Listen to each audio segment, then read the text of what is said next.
25 डिसेंबर हा या देशाच्या सामाजिक राजकीय वाटचालीतील महत्वाचा दिवस. या देशात हजारो वर्ष चालत असलेल्या मनुवादी व्यवस्थेला शह देण्यासाठी विश्वरत्न डॉक्टर बाबासाहेब आंबेडकरांनी 25 डिसेंबर 1927 या दिनी महाडच्या क्रांतीभूमीमध्ये कायद्याचं पुस्तक असणाऱ्या मनुस्मृतीला आग लावली आणि स्त्रिया, बहुजनांना नाडणाऱ्या आणि गुलाम करणाऱ्या मनुवादी व्यवस्थेला शह दिला. त्याच धर्मपंडित, जागतिक धर्मांचा अभ्यास असणाऱ्या विश्वरत्न डॉक्टर बाबासाहेब आंबेडकरांनी याच मातीचा भूमिपुत्र असणारे तथागत भगवान गौतम बुद्ध यांचा धम्म याच भारताच्या मातीत, पुण्याच्या मातीत देहरोड येथे पुनरुज्जीवित केला आणि 25 डिसेंबर 1954 या ऐतिहासिक दिनी बुद्धांची देहरोडच्या भूमीमध्ये पुनर्स्थापना केली.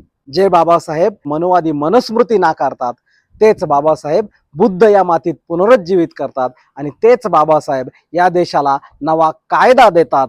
हे विश्वरत्न डॉक्टर बाबासाहेब आंबेडकर आणि हा त्यांचा सकारात्मक दृष्टिकोन, हे त्यांचं क्रांतिकारी पाऊल आपण लक्षात घेतलं पाहिजे.